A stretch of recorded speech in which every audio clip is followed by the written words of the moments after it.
قلب کو صدر مقام حاصل ہے۔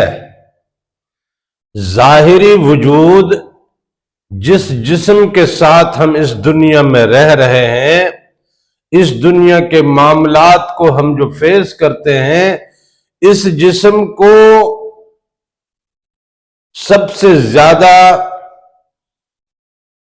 جس چیز نے سنبھالا ہوا ہے وہ قلب ہے۔ نس نس میں خون کا دوڑنا اس قلب کی وجہ سے، ہمارے وجود میں آکسیجن کا سرکولیٹ کرنا اس قلب کی وجہ سے،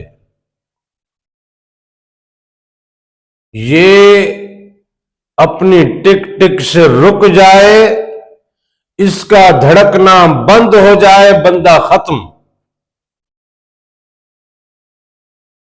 تو کیا بات صرف اتنی ہے اس قلب کی؟ اس قلب کا باطن میں بھی بہت بڑا مقام ہے، بلکہ صدر مقام حاصل ہے۔ یہ روح کے اوپر بھی حکمرانی کرتی ہے۔ قلب کی حکمرانی سری پہ بھی ہے، خفی پہ بھی ہے، اخفا پہ بھی ہے، اور قلب ہی کی وجہ سے لطیفہ انا بیدار ہوتا ہے، جس سے رب کا دیدار ممکن ہے۔ اور اسی قلب کی بیداری نے، اسی قلب نے ہمارے نفس کے اوپر وہ ہتھوڑے مارنے ہیں کہ نفس مرتا تو نہیں ہے، لیکن یہ ہے کہ وہ محکوم ہو جاتا ہے، وہ غلام ہو جاتا ہے، ہر اس بات کی پیروی کرتا ہے جو قلب اسے اشارہ کرتا ہے، جو قلب کی جانب سے اسے حکم ہوتا ہے۔ اگر حکم سجدے کا ہے تو نفس بھی سجدے میں، اگر حکم درگزر کا ہے تو نفس نے اپنی ساری انانیت سے ہاتھ دھو دینا۔ اس قلب کے معاملات کو سمجھنے کے لیے آپ ظاہری وجود کی ہی اسٹڈی کر لیں۔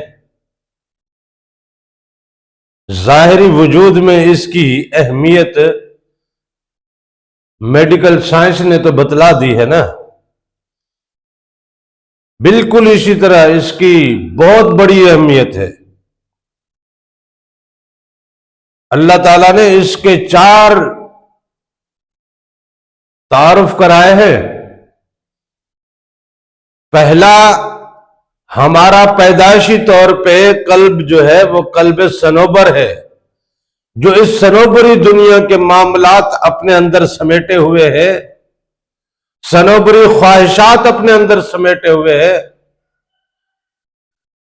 صنوبری تمنائیں اس کے اندر اٹھتی ہیں، موجزن ہوتی ہیں، اور بندے کو دنیا سے لگاؤ کے لیے بلاتی ہیں، اور بندے کا دنیا سے لگاؤ میں اپنا عمل، اپنا کردار پیش کرتی ہے۔ یہ قلب صنوبر سے جب قلب سلیم ہوگا، اور اسی قلب سلیم کی وجہ سے اللہ تعالیٰ نے اس جہان میں بروز حشر ہماری کامیابی کا راز پنہا رکھا ہے۔ یوم لا ينفع مال ولا بنون الا من اتى الله بقلب سلیم۔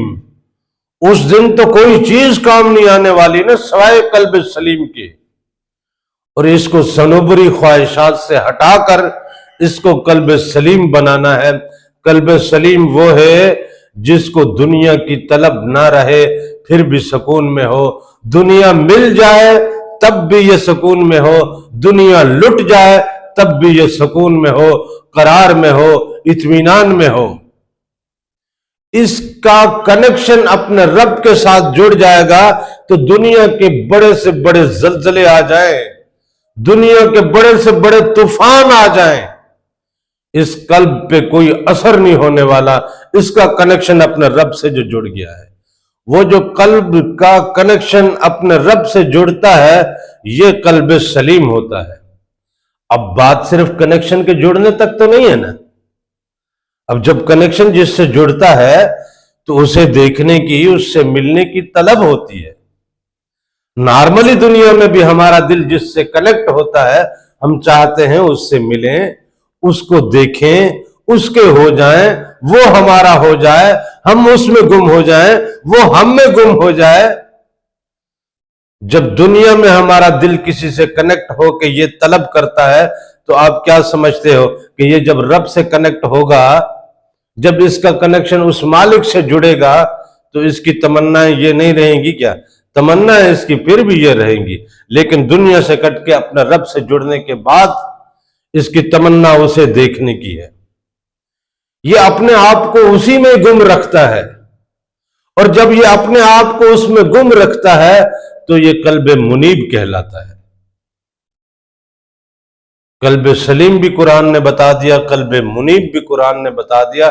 پھر جب یہ اسی کی طرف مائل رہتا ہے، اسی میں گم رہتا ہے، اسی کے خیالوں میں رہتا ہے، اپنے یار کے دیدار کی طلب میں یہ دیوانہ وار جب رہتا ہے تو وہاں سے بھی کرم کا دروازہ کھلتا ہے، اور پھر جب دیدار ہوتا ہے تو یہ قلب شہید ہو جاتا ہے۔ تو اس قلب کے درجات کو، اس قلب کے مقامات کو، اس قلب کی ویلیو کو، اس قلب کی اہمیت کو ظاہری دنیا کے ساتھ ساتھ باطنی دنیا میں بھی بڑا کمال حاصل ہے، بڑی اہمیت حاصل ہے۔